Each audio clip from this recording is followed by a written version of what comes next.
இன்றைக்கி நம்ம என்ன செய்ய போகிறோம்னா பச்சைப்பயிர் சாதம். வாங்க காய்ஸ் வீடியோக்குள்ளே போகலாம். ஃபஸ்ட்டு இப்போது தேவையான பொருட்கள் பார்த்துடலாம். ஃபஸ்ட்டு தேவை பச்சைப்பயிறு. அதை நம்ம என்ன பண்ணுறோன்னா 2 hours ஊற வச்சுருக்கோம். விசில் வச்சு எடுத்துக்கலாம். ஒரு 3 விசில் விட்டால் போதும். ஏன்னா நம்ம சாதம் வைக்கும்போது விசில் விடுவோம் இல்லையா, 3 விசில் போதுமானது.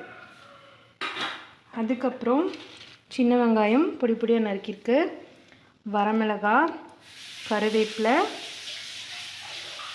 பூண்டு, இஞ்சி, தக்காளியில் சில ஸ்பைசஸ் போட்டிருக்கோம். என்னென்னு பார்த்தீங்கன்னா பட்டை, சோம்பு, இதுக்கப்புறம் பார்த்தா கசகசை. எண்ணெய் காஞ்சிருச்சு. காஞ்சதுக்கப்புறம் கடுகு போடுறோம்.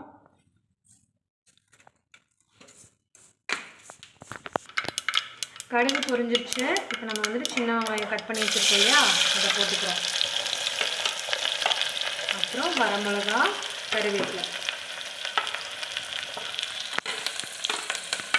எங்கள் செஃப் வந்துட்டு சைடில் கொஞ்சம் பிஸியாக இருக்காங்க, அதனால் அவங்களுக்கு வரல.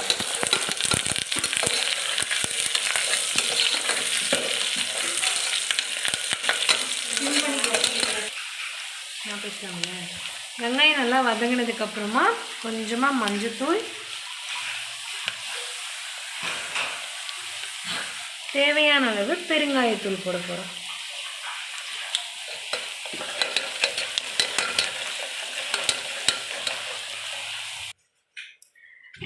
கைஸ் இப்போ நம்ம என்ன பண்ண போகிறோம்னா, எடுத்து வச்சுருந்தோம் இல்லையா பூண்டு, இஞ்சி, தக்காளி, அப்புறம் சில ஸ்பைசஸ் என்னென்னா பட்டை, சோம்பு, கிராம்பு, கசகசா. இது எல்லாத்தையும் நம்ம மிக்சியில் போட்டு அடிச்சுக்கிறோம். அந்த கேப்பில் வெங்காயம் வதங்கிட்டுருக்கு. இப்போ நம்ம இந்த மசாலா ஐட்டம்ஸை அரைச்சி எடுத்துகிட்டு போகிறோம். பச்சைப்பயிர் வேக வச்சு எடுத்துக்கிட்டாச்சு. இப்போ நல்லா வெங்காயம்லாம் நல்லா வணங்கிடுச்சு. இப்போ வந்து அரைச்ச விழுதை நம்ம ஊற்ற போகிறோம். விழுதை ஊற்றுறோம். சிம் பண்ணி வச்சு ஊற்றுங்க, இல்லைன்னா மூஞ்சியில் தரிச்சிருக்கும்.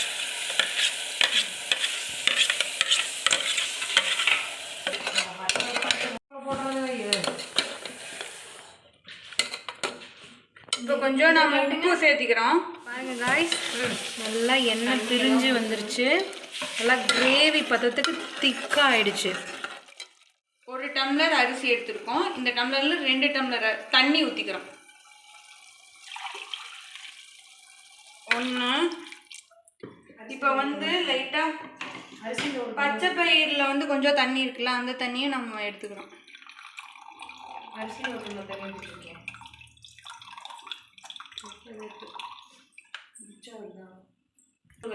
இன்னொரு டம்ளர் தண்ணி ஊற்றிக்கிறோம். 2 டம்ளர் மட்டும்தான் ஊற்றுறோம். சரி, நுர கட்டினதும் இது கொதிக்கிட்டோம். ஆன் பண்ணு. இப்போ வந்து நுர தள்ளிடுச்சு. நுரைச்சி இப்போ கொதிக்குது. இப்போ கொதிச்சிடுச்சு. அரிசி போடுறோம். இப்போ நம்ம அரிசி போட்டாச்சு. பச்சைப்பயிர் நம்ம எப்போ போட போகிறோம்னா, அரிசி நல்லா கொதித்து கொஞ்சம் வெந்ததுக்கப்புறமா நம்ம போட போகிறோம். ஏன்னா நம்ம பச்சைப்பயிர் ஆல்ரெடி வேக வச்சு எடுத்துட்டோம். இதே நம்ம நல்லா ரொம்ப நேரம் ஊற வச்சுருந்தோம்னா நம்ம டைரெக்டாக அரிசியோடையே தாளிச்சு விட்டுறலாம். அந்த விசிலுக்கே வந்துட்டு பச்சைப்பயிர் வெந்துடும். நம்ம ஊற வைக்காததுனால வேக வச்சு எடுத்துக்கிறோம். சாப்பாடு நல்லா கொதிச்சிருச்சு. இப்போ வந்து பச்சைப்பயிர் ஊற வச்சு வேக வச்சதை போடுறோம்.